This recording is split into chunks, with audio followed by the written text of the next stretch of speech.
Okay, so for this one today, number 16, we're doing complex numbers.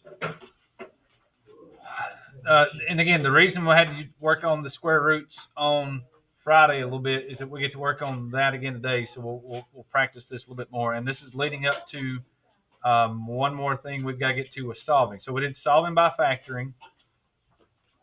We did solving with square roots. We've got one more thing of solving to show you, and then we'll be having a test there. So probably looking at a test somewhere around beginning of next week. So with complex numbers, here's the big thing that we're doing. So let's take it back just a little bit. So if we're doing x squared equals 16 on Friday, Thursday, whatever day it was there, we said if we have one that's just x squared equals 16, you can take the square root of both sides. It won't work. Oh, I'm not working there. So we can take the square root of both sides if it's x squared. And we said because we're doing x squared, we need two answers. We'd have positive and negative 4 for answers. Okay. What if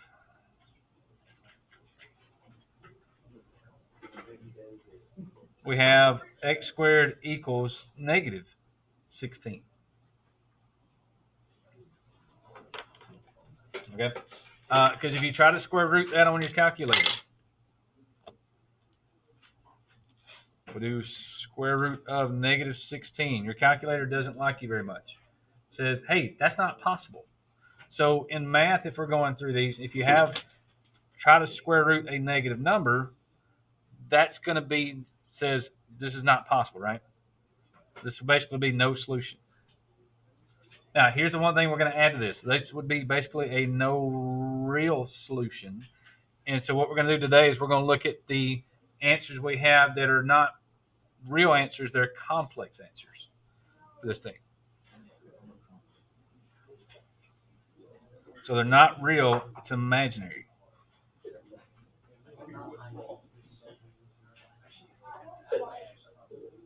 Okay. Now, for this one, there's basically one thing we're going to do for this part of it. That if we have everything that's here, the big thing we're going to key on today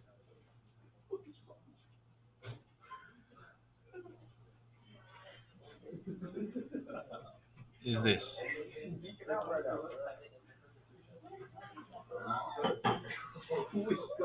Okay. So, yes, that is an I. So that is an I squared equals negative 1. And the I will always be italicized. Some people are like, well, that looks like a C. You know, it looks like whatever. It's an I. It's always going to be italicized.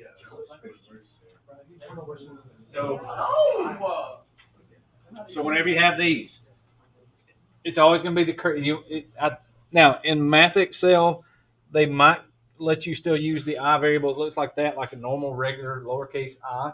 But in most cases, anything in a textbook, anything anywhere, when they start talking about imaginary numbers, complex numbers, they're always going to use the italicized I so that it stands out. So it's a little bit different for that part. And that's one reason why you hardly ever see I used as a variable, because it's got a very specific purpose in it, what it's going to do with a lot of stuff that's going to be here. So, okay, so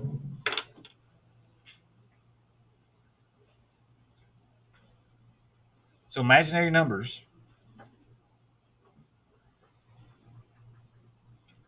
use the variable I.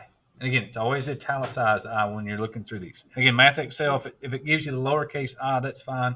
But textbook wise, anything where you talk about this one, people are always going to use the italicized I for that one. So before,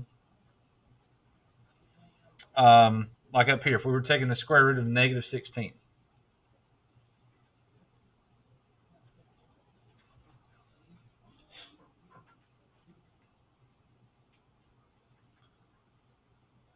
that everything up until now, they always let you say, okay, this is just no solution.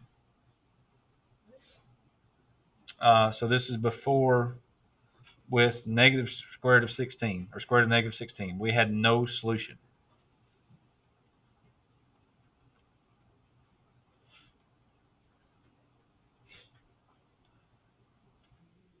Okay, now we're going to replace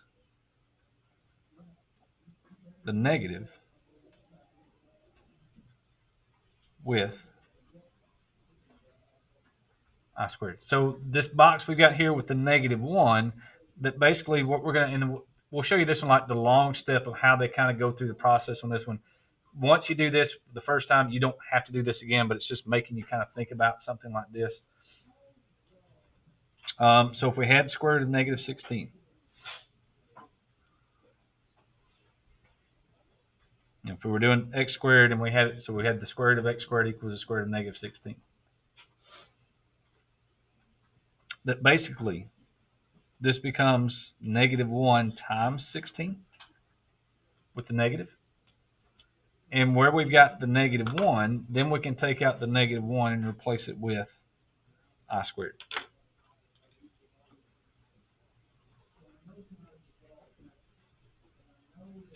And anytime, well, pretty much anytime we're working with variables, we always usually tend to put the number first. So for that part of it, if we just put the number first, we would have that.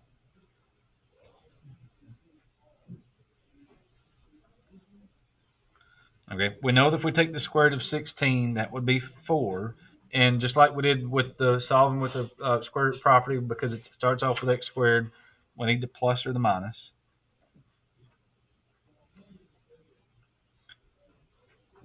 And if you square root I squared, the square and square root kind of cancel each other out in this case. So that would just give you an I.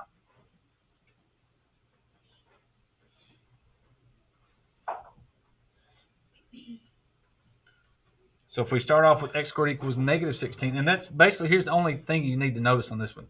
The only difference between the answer when it was x squared equals 16 from back up here, or x squared equals -16, is that the answer, instead of just being plus or minus 4, we're going to put an I for that part to let us know that it started off with a negative number, which means the answer is not a real number. It's going to be an imaginary number or a complex number. And so hopefully that, and again, that's the only difference of the answers. If it's a positive number, you give me plus or minus with the answer, and that's it. If it's a negative number and you square root it, you just need to put an I in the answer to let you know, okay, this was not an actual real answer we could get. It's an imaginary answer because it's not a real answer. It's something else for this thing. So it's not that big a difference when it comes off of it. It's just using that I variable to make it out to be what it needs to be there. Okay. Oh, now one other thing, because sometimes on these they may talk about. Blue pen is not working today.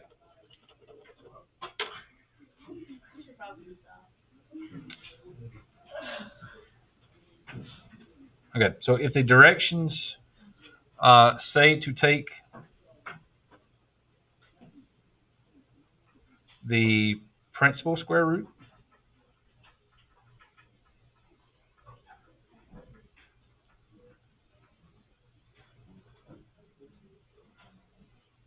then for that part, then you just assume the answer is positive.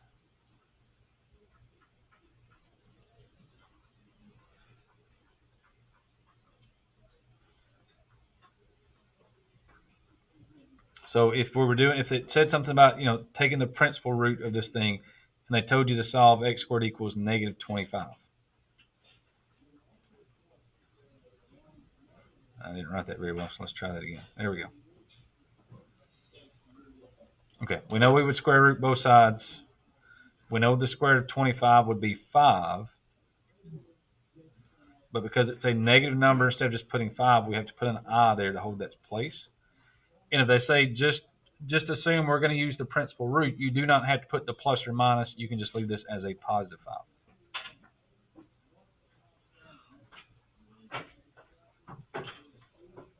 Okay, and usually after the first couple of problems, and there'll be times later on, especially when we work through these, we'll say, okay, we're going to assume the answer is positive. So in that case, we don't have to worry about using the plus or minus that we would normally put here. So if it talks about the principal square root or just the principal root of it, you do not have to put the plus minus. You just break it down like a normal regular number, and we don't have to worry about using the plus or minus when it comes off that way.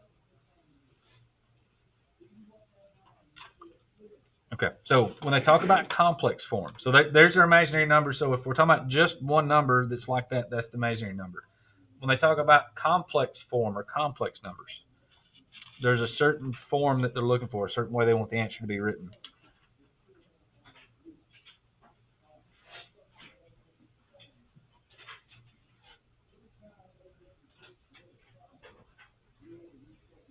And that is A plus BI when they talk about complex form.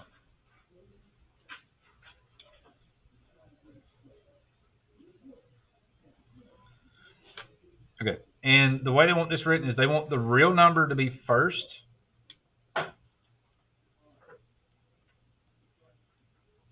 and the imaginary number to be second. And that's really all it comes down to. Even if you reverse the order, Math Excel should still take the answer and it be correct. It's still correct. It's just not exactly the way that it looks to be. I guess in the easiest looking form part of it. So if your answer is supposed to be, let's say you get one of these answers and you've got negative 3i plus 12, and they ask you to write the answer in complex form. You need to take this thing and put your whole number first, or your real number first, and then the imaginary number would go second.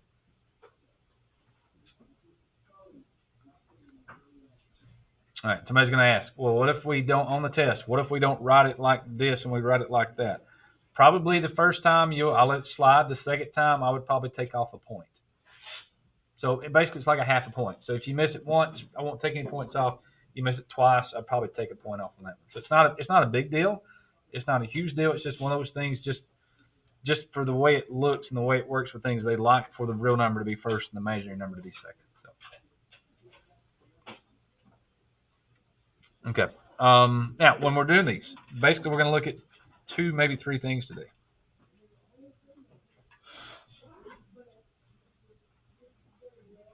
If you're going to add or subtract complex numbers, it's no different than anything else that we've done so far this year.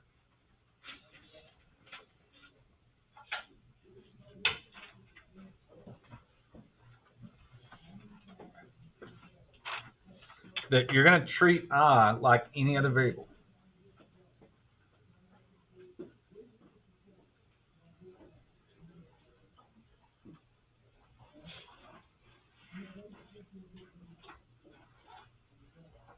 That all you're going to do in this case is you're going to just combine like terms.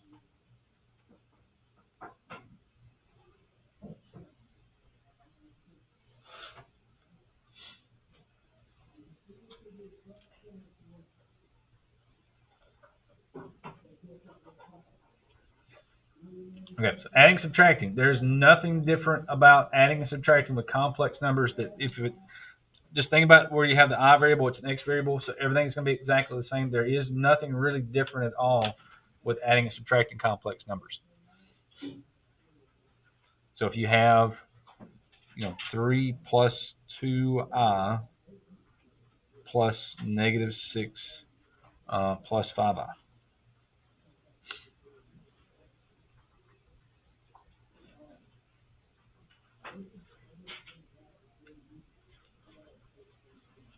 Okay. Again, addition, it makes it really easy because all you're going to do is you're just going to take out your real number part. So make that 3 plus negative 6, or just really it's 3 minus 6 in that case. That would be negative 3.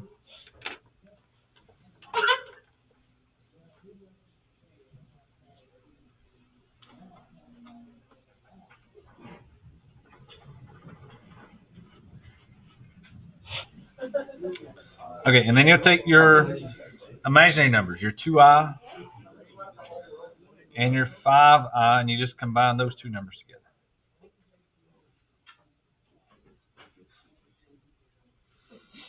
There you go.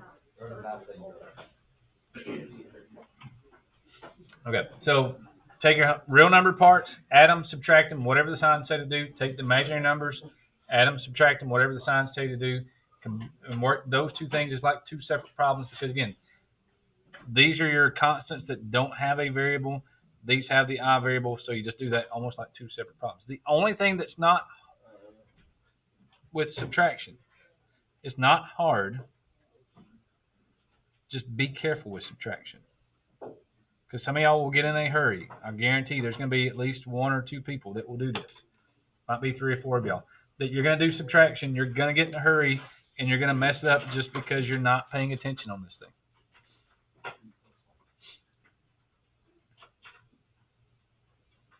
Let's say we have 4 minus 5i, and then minus 6 minus 9i. Because again, it's not hard. You just have to be careful. Don't get in a hurry with this one. Take your time as you go through this one. Because with this problem, with the negative that's here, that minus means you've got to basically, it's like -1, times both of these things. So whenever you have a minus, the very first thing that you must do is you've got to go back and change the signs in this parentheses. Change that to a -6 and a +9.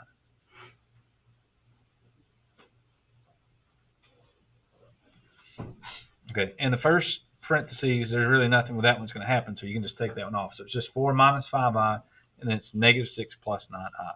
And then from there, same thing. Work with your real number part, so it's 4 minus 6, so it's -2. And you got your -5i plus 9i, and then -5 plus 9, which is 9 minus 5 would make that a +4.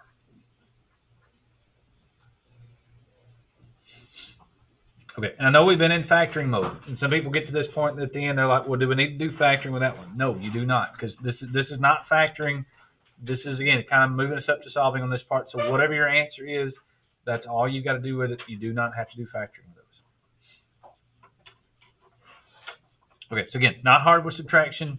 Just be careful because, again, you've got to kind of take your time on these and not get in too big a hurry as you're going through this. Let me give you one more subtraction just to make sure we're good.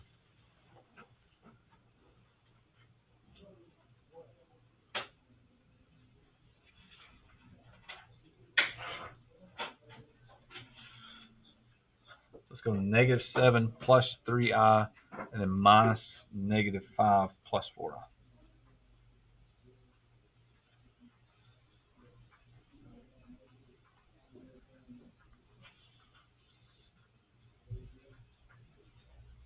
Okay, nothing with the first part.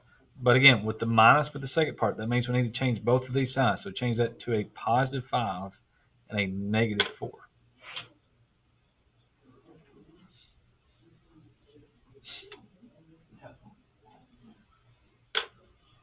Okay, so again, subtraction just means you've got to change the signs first. After you change the signs, then you can combine your like terms.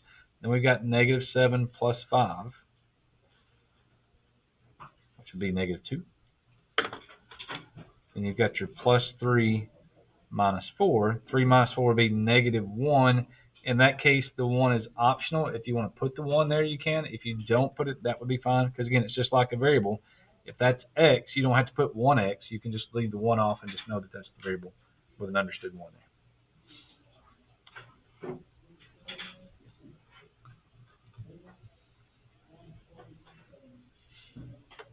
Okay, so again, addition, subtraction, really not a big deal. There's nothing you do with the I variable. You just combine like terms just like you would with anything else. The one where you have to actually do something with the I variable is with multiplication.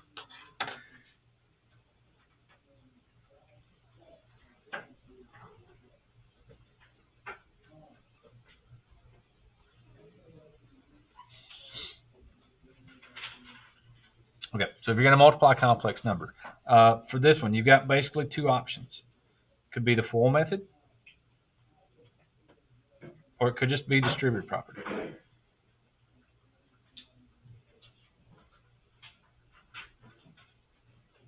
And remember, the full method is just a double distributive property. It's not really anything special. It's just doing the distributive property twice for a particular problem. And again, for this one, you're going to treat I like any other variable.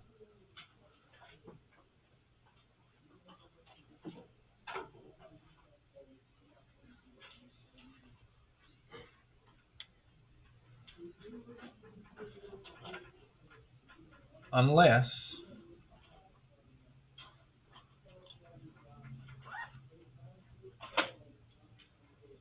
you get I squared.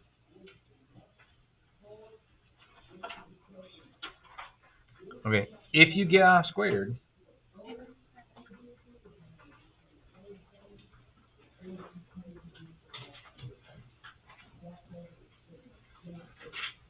we're going to go back to what we did back here in the beginning. We're going to take the I squared out and we're going to replace it with -1.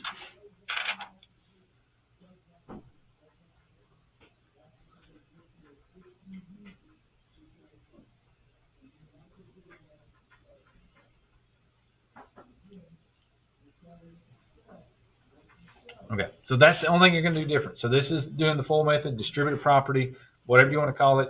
You're going to treat I just like any other variable. The only difference is if you get I squared, you have to take out the I squared, replace it with -1.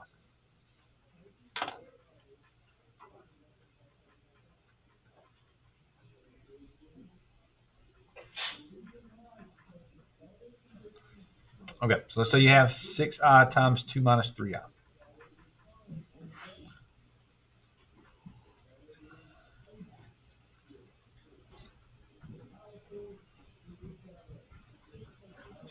Okay, so it's just 6I times 2 and 6I times -3. So 6I times 2 would make that 12I.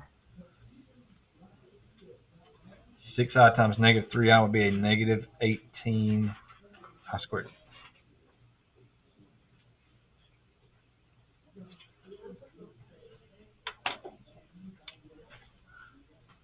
All right, again, where you get the I squared, you've got to take out the I squared, replace it with -1. So that's 12I minus 18 times -1.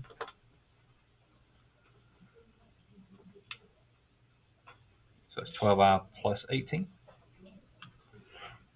Okay. And again, that answer is mostly correct. It's correct. It just, for them to put it in what they like to call complex form, you just need to rearrange it, put the 18 first, and then put the 12I second. Okay. And again, if you leave the answer like this, Math Excel would probably still accept that as a correct answer.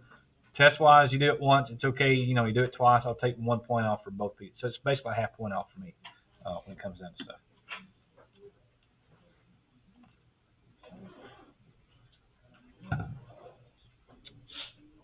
All right, two more on multiplication here.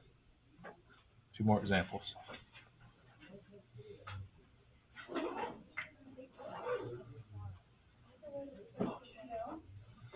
So let's go with 2 minus 3I and then times 4 plus I.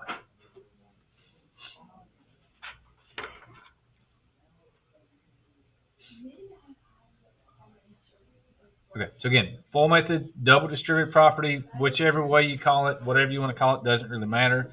You just got to know you got to multiply 2 times 4 and then 2 times I. So 2 times 4 is 8. 2 times I is 2I. All right, then you also need to do distributed property with a -3I. So it's -3I times 4 and then -3I times I. So it'd be a -12I and then minus 3. And again, here's the one thing you got to remember, that if you do I times I, that will make it I squared.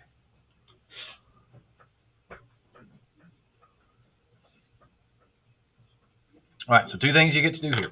The 8 is good. You've got the 2I minus 12I. Combine your like terms there. 2 minus 12 is -10I. Anyway, we had the 8 was already here, so we'll just bring that down. With the -3I squared, again, you've got the I squared here. You've got to replace that with -1. So if we do -3 times -1, that would make that a +3. And hopefully that you're hopefully starting to see now that where you have an I squared, that just means that when you simplify that one, you're going to change the sign because you replace the I squared with -1. Now we've got negative times negative, makes it a positive. And then finally for that one, we've got 8 plus 3 on the whole number part. We can make that 11, then minus 10I.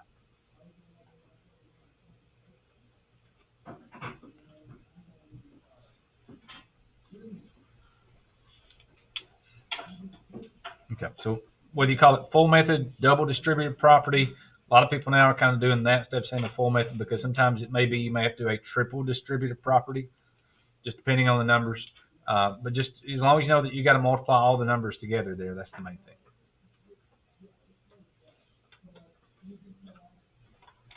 Okay, one more number, and we'll be done with multiplication.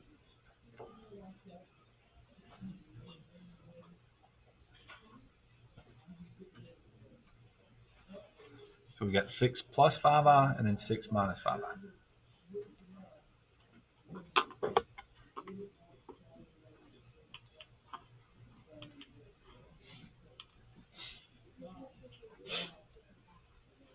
Okay, multiplying everything out by the 6. We've got 36 minus 30i.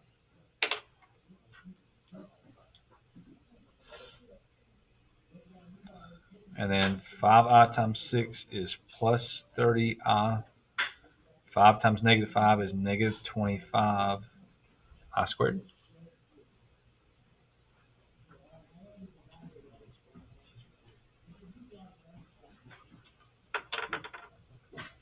Okay, so with this one, 36 is good. When you do the plus 30 and the minus 30 together, that's going to go where? That's basically just a 0i, which if that's 0 times I, that's still just 0. So that's kind of pretty much gone. We've got the negative 25i squared. We replace the I squared with negative 1, which is going to make that a plus 25. So we've got 36 basically plus 0, which again is nothing. So that part's gone. So we've got 36 plus 25, which means that would be 61. Okay, now, and sometimes they technically say that if you're going to write this in a true complex number form, you'd have to write 61 plus 0i. To me, that's a big fat waste of time. So just if it's just a number like this, just put 61. Just like this answer came out to be negative 10, you wouldn't have to put 0 minus negative 10i. To me, that's a waste of time just because, the answer is simplified and that's what it is. That's just what it is.